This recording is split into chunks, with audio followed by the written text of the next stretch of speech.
बहुत सारे एक्सपीरियंस हैं जो अभी तैयारी में लगे हुए हैं, आपसे पहले से तैयारी कर भी रहे हैं, तो उनके लिए क्या कहना चाहेंगे? उनके लिए एक बात ये बोलूंगा, दो बातें हैं मेरी। पहली बात, कि मुर्गी आया कि पहले अंडा आया? ऐसा आपके साथ हुआ था? नहीं सर, ऐसे कोई कंडीशन थी, फिर उससे अपने मतलब सेल्फ स्टडी से हाँ। घर से ही रह के तैयारी की। हम्म। और 2 बार मैंने इसके पहले यूपीएससी का इंटरव्यू दिया हुआ है। तो जीवन में सब मतलब कुछ नहीं हुआ है। नहीं, वो जो आप जिस प्यार की बात कर रहे हैं वो भी हुआ है, लेकिन वो थोड़ा सा ऐसा लग रहा है कि अभी बताने पे बवाल बढ़ ना जाए। तो नमस्कार दोस्तों, इस समय हम गोरखपुर में स्थित हैं और आप सभी लोग जानते हैं यूपीएससी का जो है इसमें रिजल्ट आउट हुआ है और गोरखपुर के धरती से निकले हुए एक लाल हैं जिनका रैंक यूपीएससी में 226 आया है और आज जो है उनसे बातचीत करने वाले हैं। बहुत बहुत स्वागत है और सबसे पहले आपको बहुत मेनी जो है कंग्रेचुलेसन है। बहुत बहुत आभार सर, जय हिंद सभी को। तो अभी जो है हम सिलसिलेवार तरीके से एक एक कड़ियों को जोड़ने का जो है शुरू करते हैं और जानना चाहेंगे सबसे पहले आपने जो अचीव किया है कैसा अभी लग रहा है? सर मतलब ऐसा लग रहा है कि जो मेहनत थी कुछ समय बाद की, बहुत समय की, वो कुछ दिख रही है। और सबसे बड़ी बात अब लग रहा है कि अब लाइफ बहुत रिलैक्स फील आ रहा है और सिर पे से कई किलो का बोझ हट गया, ये वाली फीलिंग आ रही है। ऐसा लग रहा है मानो सर पे इसके पहले जो है बहुत सारे भार थे, अब इसमें कम हो गए हैं। कम हो गए और ये लग रहा है कि अब तो जग जीत लेंगे, मतलब अब तो दुनिया जीत लेंगे, ये वाली अब अंदर से फीलिंग आ रही है। हाँ। तो हम सबसे पहले जानेंगे आपकी फैमिली बैकग्राउंड के बारे में जानना चाहेंगे। मेरे फैमिली में मेरे माता पिता हैं और मेरे पिताजी आर्मी से रिटायर्ड है 2001 में। अभी वो पंजाब नेशनल बैंक में हेड कैशियर है। अच्छा। मेरा एक बड़ा भाई है और मेरे बड़े भैया और मेरा छोटा भाई है। और जो लोग मतलब हम लोग स्टार्टअप यूपीएससी हिंदी स्टार्ट किए हैं। अच्छा। और एक डॉगी है जिसके बिना मतलब फैमिली अधूरी है, शेरू। बाहरी लोग को बहुत काटने के लिए मशहूर है वो। हाँ। और आपका जो शुभ नाम है वो? मेरा गौरव त्रिपाठी। गौरव त्रिपाठी जी है। और पिताश्री आपके आर्मी मैन हैं? आर्मी से रिटायर्ड है 2001 में, अभी पीएनबी में हेड कैशियर है। अच्छा, अभी पीएनबी में इसमें कार्यरत हैं। चलिए, बहुत ही अच्छी बात है। और अभी हम जानना चाहेंगे आपकी स्कूलिंग जो करियर थे उसमें कैसा आपका रहा है, हाई स्कूल इंटर में? क्योंकि बहुत सारे बच्चे जो मेधावी होते हैं वही जो इस मुकाम तक पहुंच पाते हैं, तो आपका नॉर्मल रहे हैं या कैसे रहे आप? देखिए, जब जैसे मैंने राजकीय जुबली इंटर कॉलेज गोरखपुर से अपनी हाई स्कूल इंटर पढ़ाई की है, तो बेसिकली मैं मतलब एवरेज प्लस ही था। क्योंकि हाई स्कूल में 82% मेरे थे जो कि यूपी बोर्ड में थे। तो मतलब उस साल के टॉप 3 में था मैं। गोरखपुर से टॉप 3 में था। और 88% मेरे इंटर में थे, तो वो था। और फिर मैं आईआईटी रुड़की में गया था। तो मतलब एवरेज थोड़ा प्लस मान सकते हैं या एवरेज मान सकते हैं। तो ग्रेजुएशन में आपने आईआईटी से किया? जी, आईआईटी रुड़की से। रुड़की से उसके बाद से और आगे एकेडमी की पढ़ाई आप तक आप? तो आईआईटी रुड़की से मैंने 2014 से 18 में वहां पे बीटेक अपना कंप्लीट किया। फिर 18 में मैं घर चला आया कि मुझे यूपीएससी की तैयारी करनी है। और मैं घर पे आके तैयारी करने लगा। बीच में कोविड पीरियड आया जहाँ पे फाइनेंशियल अनस्टेबिलिटी बहुत बुरी हो गई थी। सबकी स्थिति इस तरह से खराब थी इसमें। बिल्कुल, तो उसमें खराब थी, तो मैं भी मतलब बहुत खराब अवस्था में पहुंच गया था। और इवन मेरा जो स्टडी लोन था, स्टूडेंट लोन था इंडियन बैंक से, वो भी मेरा एनपीए में चला गया था। अच्छा। तो मतलब बहुत बुरी कंडीशन थी। फिर उससे अपने मतलब सेल्फ स्टडी से घर से ही रह के तैयारी की। और 2 बार मैंने इसके पहले यूपीएससी का इंटरव्यू दिया हुआ है। तो पिछले बार मेरा मतलब 50 नंबर से रुका था और 2020 में जब 2019 में मेरा फर्स्ट इंटरव्यू था तो उस बार मेरा 17 नंबर से फाइनल लिस्ट में रुका था। अच्छा, आप तक जो है आपने कितने इस तरह से जो है एग्जाम क्रैक किए हुए हैं? अभी तक देखिए, अगर स्टार्टिंग से देखा जाए तो एक सबसे बड़ा एग्जाम जो मैं अपनी लाइफ का मानता हूँ वो है किशोर वैज्ञानिक प्रोत्साहन योजना। अच्छा। सामान्यतः लोगों को उसके बारे में पता नहीं होता है, लेकिन वो एग्जाम ऐसा होता है कि आपको जो इंडियन इंस्टीट्यूट ऑफ साइंस है उसमें एडमिशन मिलता है उसके थ्रू।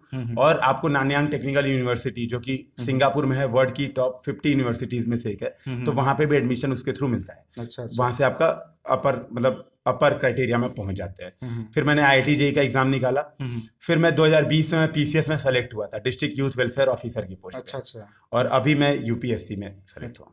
बताइए, कई सारे जो है एग्जाम्स को आपने क्रैक करते हुए यहाँ तक जो है पहुंचे, तो आगे और भी कुछ लक्ष्य होगा या फिर यहीं तक? अभी तो फिलहाल थोड़ा वर्दी का शौक कंप्लीट किया जाएगा। और उसके बाद मैं बेसिकली कोशिश ये करूंगा कि देखूंगा कि मुझे इस फील्ड में कैसा फील आ रहा है। क्योंकि हम लोग एक स्टार्टअप भी चलाते हैं यूपीएससी हिंदी, तो एक बार मैं ये देखूंगा कि इस फील्ड में मुझे कितना मजा आ रहा है, फिर मैं डिसीजन लूंगा कि अब आगे क्या करना है। अच्छा। और आप जो है पढ़ाते भी थे इसके पहले? जी भाई, यूपीएससी हिंदी जो स्टार्टअप है, तो इवन जिस दिन रिजल्ट आया था उस दिन मैं पढ़ा ही रहा था।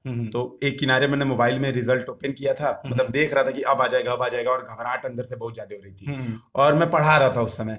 जो रिजल्ट आया मैंने कट किया, मतलब पढ़ाना मैंने बीच में ही कैंसिल कर दिया। आधे घंटे का लेक्चर हुआ था, मैंने बीच में कैंसिल कर दिया। और कांपते हुए हाथ से हिली हुई धरती से रिजल्ट रिजल्ट देखा हाँ, और फिर चिल्लाते हुए नीचे भागा था। वाह, बहुत ही वो जो है उस समय कह सकते हैं बहुत ही मतलब अद्भुत रहा होगा वो उस समय। मतलब उस समय इमोशन, हम्म। 3-4 साल की मेहनत, हाँ हाँ। और मतलब दोस्त जो एकदम मतलब उस समय जैसे जो एकदम मतलब पग पग पे साथ थे, रमन, निशांत, हम्म। अब है ये लोग, मतलब तुरंत एकदम ऐसा लग रहा था कि भाई अब आओ, अब पार्टी करेंगे, बहुत हो गई हाँ हाँ। पढ़ाई आप लिखाई। सबसे पहले किसको बताए थे जब रिजेक्ट हुआ आपका? तो रिजल्ट होते ही मैं सबसे पहले क्या हुआ कि जब रिजल्ट देखा तो उस समय कोई अगल बगल में नहीं था, क्योंकि मैं बंद रूम में पढ़ाता हूँ। हम्म। फिर मैं वहां से चिल्लाते हुए मम्मी मम्मी भागा एकदम। तो मम्मी और भैया मतलब दोनों लोग की क्या हो गया, उनको ये लगा, भैया को खास तौर पे, क्योंकि क्या हुआ था, एक बहुत मतलब इसके पीछे की स्टोरी है, क्योंकि हम लोग स्पिरिचुअल भी हैं। हाँ हाँ। 2 दिन पहले घर में एक चिड़िया आई थी। हम्म। चिड़िया का बच्चा वो गिर गया था गर्मी के कारण। तो हम लोग उसको पाले थे, तो वो था, क्योंकि मेरे घर में शेरू भी है, तो डर लग रहा था कि शेरू कहीं उसको झपट्टा ना मार दे। झपट्टा न मार तो दे। लोगों को ये लगा कि शेरू ने मार डाला। लोगों को ये लगा कि शेरू ने, मतलब सब लोग एकदम रोते पीटते आए कि क्या हो गया और शेरुआ क्या कर दिया। फिर जब लोगों को पता चला, और सबसे बड़ी बात ये हुई, रिजल्ट के 10 मिनट बाद चिड़िया गायब हो गई। चिड़िया उड़ गई, उसके पहले वो उड़ के नहीं जा रही थी, हाँ, वो उड़ के वापस घर में आ जा रही थी। रिजल्ट आते ही वो मतलब 10 मिनट में वो गायब हो गई, उसको लगा काम खत्म। वो भी आपकी खुशियों को जाहिर कर रही है अभी समाज में। बिल्कुल, तो मतलब वो सब उड़ गई उस दिन तो। से आए नहीं? नहीं, फिर से नहीं आई वो। चलिए, तो हम जानना चाहेंगे आपका इसमें ऑनर सब्जेक्ट कौन सा था? मेरा ऑनर्स, मतलब देखिए, जो मैंने ग्रेजुएशन जो, कल के रूम में। हाँ, ये जो सिविल सर्विसेज है मेरा, इस बार मेरा हिंदी साहित्य वैकल्पिक विषय था। अच्छा अच्छा। और इसके पहले मैं भूगोल से दे रहा था। जब मैंने 2 बार इंटरव्यू दिया था, मेरा फाइनल सिलेक्शन नहीं हुआ था, हाँ। तो मैंने इस बार स्विच करके भैया के कहने पर हिंदी साहित्य लिया। इसके पहले कौन सा था? भूगोल। भूगोल था। अच्छा अच्छा। अब फैमिली बैकग्राउंड में आपको सबसे ज्यादा सपोर्ट किसने किया था?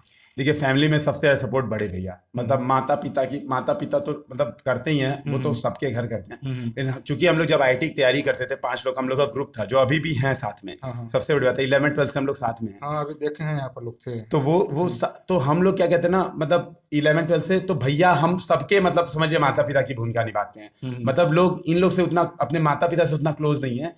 खाना बनाने से लेके, घर की साफ सफाई से लेके, ये बताने तक कि ये पढ़ना है, इतना कंप्लीट करना है, अच्छा। तो पूरा मतलब भैया का। अब नॉर्मली अब जान लेते हैं, बहुत सारे बच्चे हैं तैयारी कर रहे हैं, कितने देर तक आप पढ़ाई करते थे? देखिए, पढ़ाई का मेरा थोड़ा सा वेरिएशन था। जैसे जब से मान लीजिए अभी एग्जाम नहीं है, तो अभी जैसे एग्जाम अगले 3-4 महीने नहीं है, हाँ। तो फिर मैं 2-4 घंटे 5 घंटे बहुत है, नॉर्मल मतलब चलते हैं। नॉर्मल। हाँ। जैसे जैसे एग्जाम नजदीक आता है तो पढ़ाई के घंटे बढ़ते जाते हैं, और एट द एंड की मान लीजिए 15 दिन में एग्जाम है, तो 10 घंटे तक टच होने लगते हैं। तो ये मतलब अप्स फिर डाउन, फिर एग्जाम खत्म हुआ तो फिर डाउन, फिर बढ़ा फिर घटा, तो ये चलता है पढ़ाई। अच्छा अच्छा। और बहुत सारे बच्चे हैं जो प्रैक्टिस वैक्टिस करते हैं, उसके बारे में क्या कहना चाहेंगे? किस तरह से मतलब अपनी पढ़ाई को करें, उसके बाद से कितना पढ़ने के बाद से प्रैक्टिस करना शुरू करें, सॉल्व करें, अनसॉल्व करें, जो भी क्वेश्चन है? देखिए, इसमें मेरा ये सजेशन रहता है कि जब आप तैयारी स्टार्ट करें तो पहले एनसीईआरटी पढ़िए, तुरंत प्रैक्टिस के पीछे मत भागिए, क्योंकि वो क्या होता है, क्योंकि ये तैयारी जो है मैराथन है, स्प्रिंट नहीं है 100 मीटर की। तो इस आधार पे आप पहले पढ़ाई को एंजॉय करिए कि आप रिलैक्स हैं, तो कोई प्रैक्टिस मत कीजिए शुरुआत के 5-6 महीने, केवल एनसीईआरटी पढ़िए। जब एनसीईआरटी खत्म हो जाए तो बेसिक किताबें होती हैं, प्लस टेस्ट सीरीज। तो टेस्ट सीरीज फिर साथ में, क्योंकि टेस्ट सीरीज ही वो चीज होती है जो आपको आपकी गलतियां बताती है। जैसे मैंने तो पूरी एक नोट्स बुक बनाई थी, मैं आपको दिखाऊंगा। नोटबुक बनाई थी, नोटबुक में ऐसे लिखता था प्रॉपर कि ये मेरा क्वेश्चन गलत हुआ है, इस कारण से गलत हुआ है टेस्ट में, और मुझे शर्म आनी चाहिए कि ये दूसरी बार गलत हो गया। चलिए, ये तो थी आपकी तैयारी के बारे में। अब हम जान लेते हैं, बहुत सारे बच्चों को गेम खेलने का शौक होता है, तो आपका सबसे जो प्रिय गेम कौन सा है? देखिए, अभी मैं चेस खेलने का मतलब बहुत ज्यादा शौकीन हूँ, और ईएलओ रेटिंग मेरी 1800 है चेस पे। अच्छा। तो मतलब one of the highest rating है अभी, आप एक एक्सपर्ट मान सकते हैं चेस में। काफी। इसके अलावा अभी मैं स्विमिंग खूब करता हूँ, तो मैं सुबह 1 घंटे डेली रीजनल स्टेडियम में जाके स्विमिंग करता हूँ। अच्छा। तो ये 2 मतलब गेम बहुत ज्यादा पसंद है मुझे। अच्छा। और म्यूजिक जो वगैरह कुछ? फ्लूट, बांसुरी बजाने का बहुत शौकीन हूँ। अच्छा। हालांकि अभी 6 महीने से एकदम तो छोड़ रखी है। बांसुरी आपके पास में है, थोड़ा बजा सकते हो तो बजा दीजिए। बांसुरी यहाँ पे, हाँ, एक बार कोशिश करता हूँ। मैं असल में 6 महीने से मैंने बंद कर दी थी, तो मैं एक बार।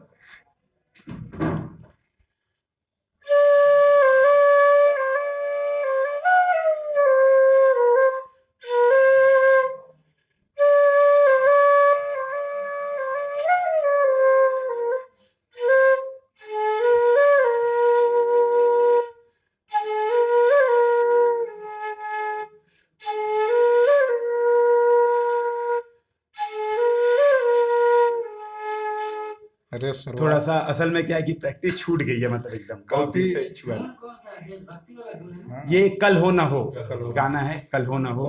बहुत ही अच्छा लगा। और अब हम नेक्स्ट क्वेश्चन और आपसे जानना चाहेंगे। शादी को लेकर। नहीं, शादी को नहीं। शादी में कहते हैं अक्सर लड़के वही जो है यूपीएससी क्रैक करते हैं जो प्यार में धोखा पाए रहते हैं। क्या आपके साथ कुछ ऐसा हुआ था? नहीं, मैंने मतलब ये हर जगह ये बोला है, अपने चैनल्स पे भी ये बताया है कि मुझे प्यार में धोखा नहीं मिला। अच्छी बात मेरे साथ ये रही कि हमेशा सपोर्ट रहा है, और मैंने बार बार बोला है कि पहला प्यार और जो पढ़ाई है ये छूटने वाली नहीं है, हमेशा जारी रहेगी। माँ बाप से प्यार और पढ़ाई से प्यार मतलब पूरा जीवन आपको बना सकता है। बिल्कुल बिल्कुल। तो आपके जीवन में सब मतलब कुछ नहीं हुआ है? नहीं, वो जो आप जिस प्यार की बात कर रहे हैं वो भी हुआ है, लेकिन वो थोड़ा सा ऐसा लग रहा है कि अभी बताने पे बवाल बढ़ ना जाए तो थोड़ा सा हिचकिचाहट हो रही है, लेकिन हाँ। तो अभी उनका आपसे मतलब संबंध है या आप छूट गया है? नहीं नहीं नहीं, बढ़िया। बहुत समय से है। और सबसे बड़ी बात मैंने वही कहा कि जो पहला प्यार है, पहला प्यार बना हुआ है। माता पिता के अलावा देखिए, माता पिता भाई की जगह कोई ले नहीं सकता है, ये तो मतलब सिंपल सी बात है, क्योंकि हम बचपन से जुड़े थे। लेकिन हाँ, जो इसके बाद जो सपोर्ट है वो निश्चित तौर पे रहा है, और वो उम्मीद है कि बना ही रहेगा, क्यों जाएगा ऐसे। चलिए,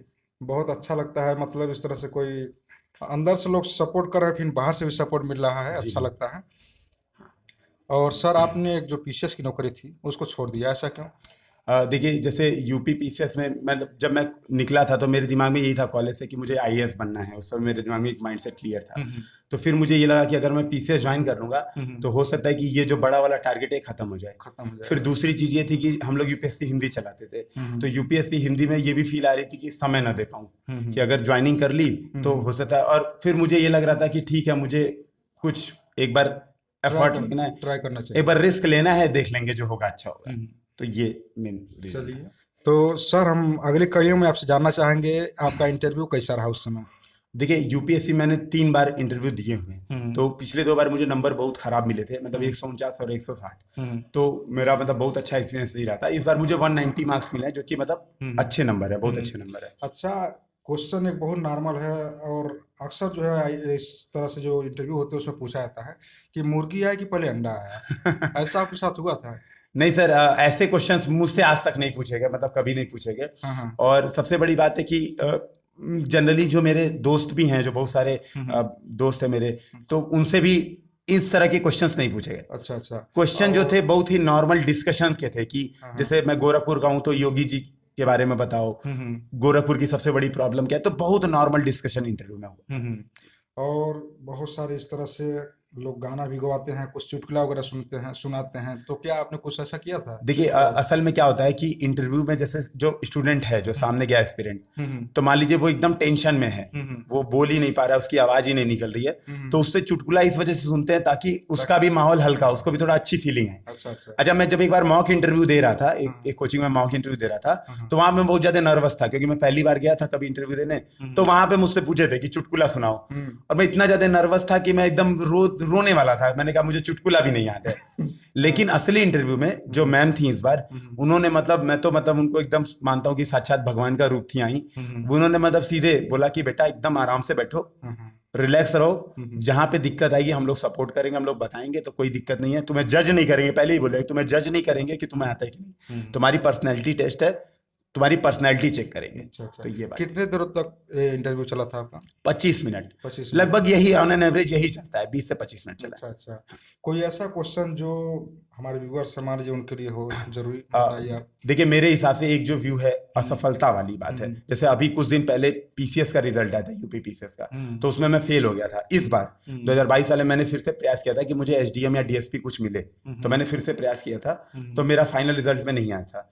तो जब रिजल्ट नहीं आया था तो मतलब हम लोग निराश थे थोड़ा सा कि यार, अब क्योंकि मेरा पेपर बहुत शानदार होता है इस बार यूपी पीसीएस वाले, मुझे ऐसा लग रहा था कि 1 रैंक मेरी होगी, सेकंड किसी की हो जाएगी तो हो जाए, फर्स्ट तो मेरा ही, मुझे ये फीलिंग थी। जब रिजल्ट आया तो 2 रैंक सबसे हाईएस्ट होती है, एसडीएम और डीएसपी, ये सबसे हाईएस्ट रैंक होती है। तो हमने प्रॉपर नाम सब में चेक किया कि गौरव मिल जाए, किसी में नहीं आया।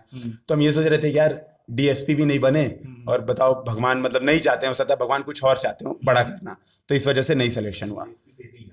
तो इस बार क्या हुआ, जब यूपीएससी का रिजल्ट आया तो हाँ। बिल्कुल सर, जो शिवांग भाई है ये भी डीएसपी हैं अभी, हाँ। तो इन्होंने मतलब तो ये समझ लीजिए ये हुआ कि डीएसपी से डी अट गया, अब एसपी हो गया। तो भगवान जो, अब ऐसा लग रहा है कि भगवान जो करता है अच्छा, क्योंकि एक सीट बर्बाद हो जाती, हाँ हाँ सिलेक्शन हो जाता है, एक सीट एक से जाती, बर्बाद बिल्कुल। होती। अच्छा, आप मान लीजिए कितने दिनों से आप लोग तैयारी कर रहे थे? देखिए मैं तैयारी कॉलेज के 3rd ईयर से कर रहा था, और अच्छा। मुझे लंबा समय हुआ है, और मैंने मतलब प्रॉपर हर स्टेज को फॉलो किया है। मैं प्रीलिम्स में, अभी इस बार के प्रीलिम्स में मेरे 121 स्कोर आए हैं, तो मैंने मतलब हर चीज को एकदम लाइन बाय लाइन प्रोसेस से फॉलो किया। ये इस तरह से जो भी यूपीएससी तैयारियां होती हैं, इसमें पेपर का बहुत बड़ा योगदान होता है, तो कौन सा पेपर आप पढ़ते थे? देखिए असल में मैं न्यूज़पेपर, मैं पूरा इसकी भी स्टोरी बता दूं। मैं कॉलेज में, चूंकि मैं नया नया तैयारी कर रहा था, तो मैंने द हिंदू का खूब नाम सुना था। मैंने द हिंदू पेपर पढ़ा, खरीदा। तो क्या हुआ कि मेरा बैकग्राउंड हिंदी है, तो मुझे इंग्लिश समझ में नहीं आती थी, दिक्कत होता था। तो मुझे द हिंदू समझ में ही नहीं आता था, पूरा दिन लग जाता था, 1-2 आर्टिकल में पढ़ पाता था। फिर मैंने क्या किया, 10 रुपए का एक आता था, तो जो पेपर वाले भैया थे वो मोड़ के देते थे, फिर वो मोड़ के ऐसे पढ़ता पढ़ता इकट्ठा हो जाता था, फिर मैंने कभी छुआ नहीं। फिर मुझे लगा मेरा न्यूज़पेपर से नहीं होगा, फिर मैं मंथली मैगजीन पढ़ता था, न्यूज़पेपर की जगह। कौन सी मैगजीन पढ़ते मैं विजन आईएएस की मैगजीन आती है मंथली, तो मैं वो करंट अफेयर्स मैंने रिगरसली फॉलो किया था, उसके क्विजेस सॉल्व किए थे, उससे प्रैक्टिस की थी। बाकी फिर मैंने कोई न्यूज़पेपर, फिर मैं यही करता था, मोबाइल में मैंने हिंदुस्तान, जागरण और एनडीटीवी 2-3 न्यूज़ मोबाइल में सब्सक्राइब कर रखे थे, इससे ही देखता था। अच्छा। बाकी मैंने फिर विजन मैगजीन से ही काम चला। बहुत सारे बच्चे जो है इसमें सोशल मीडिया पर एक्टिव रहते हैं, आप कितना देर तक रहते थे, और रहते थे या नहीं, ये भी बताइए। नहीं, मैं तो मतलब सोशल मीडिया का, मैं कोशिश, मेरी मतलब लाइफ की एक और चाहत है कि मैं सोशल मीडिया स्टार बनूं।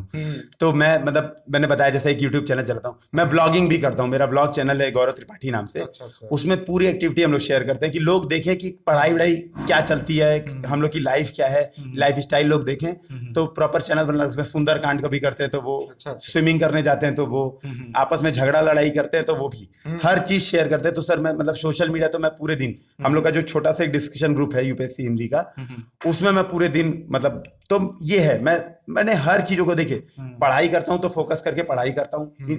8 घंटे, मान लिया आप पूरे दिन में 24 घंटे आपके पास है, 8 घंटे पढ़ाई कीजिए, 8 घंटे सोइए, और 8 घंटे इंजॉय कीजिए। कहने का तात्पर्य यही है, मतलब जो भी करिए मन दिल से करिए। बिल्कुल मन से करिए। अभी मैंने फ्लूट बजा के, जबकि सोचिए साल भर बाद साल मैंने भर छुआ। लगभग हो गया था। बिल्कुल। अब लास्ट क्वेश्चन हम आपसे जानना चाहेंगे, बहुत सारे एक्सपीरियंस हैं जो अभी तैयारी में लगे हुए हैं, आपसे पहले से तैयारी कर भी रहे हैं, तो उनके लिए क्या कहना चाहेंगे? उनके लिए एक बात ये बोलूंगा, 2 बातें हैं मेनली। पहली बात तो हिम्मत मत हारिएगा, मेरे जैसे व्यक्ति का सिलेक्शन हो सकता है तो आपका भी हो सकता है।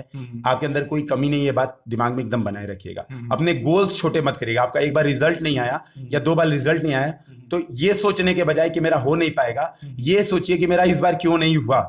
बैठ के 1 दिन 2 दिन अपने पूरे साल की जो एरर्स हैं, शीशे के सामने खड़े होइए, उन एरर्स को एनालिसिस कीजिए कि क्या मैंने किया। मैंने प्रैक्टिस कम की, मैंने आंसर राइटिंग कम की, मैंने क्या काम किया था कि मेरा सिलेक्शन फाइनल नहीं हुआ, और होगा सिलेक्शन। मतलब अपने अंदर की जो कमी है उसको ढूंढना चाहिए। बिल्कुल, वो ढूंढिए।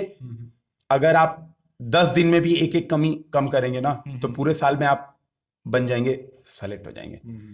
तो चलिए, और आज का जो प्रयास है, और आपसे फिर जो है आपको बहुत सारी हार्दिक शुभकामनाएं हैं, और इसी तरह से जो है आप देश का नाम रोशन करते रहें, और हमारे ज़िले का नाम रोशन करते रहें। और जब से आपका ये रिजल्ट आउट हुआ है, हमको लग रहा है गोरखपुर में आप ही का चर्चा चल रहा था, और 1-2 बच्चे और भी लोग हैं, और लेकिन तो सबसे ज़्यादा देख रहे हैं आपका चर्चा चल रहा था, चूँकि रैंक आपका काफ़ी जो है अच्छा था।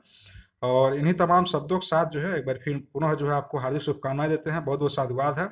चलिए, ये छोटा सा हमारा प्रयास कैसा लगा है, और यदि आपके मन में कोई भी सवाल हो तो आप लोग जो है पूछ सकते हैं कमेंट बॉक्स में, और नेक्स्ट टाइम जो है हम सर से फिर जो है उस क्वेश्चन को रिवीज कर देंगे।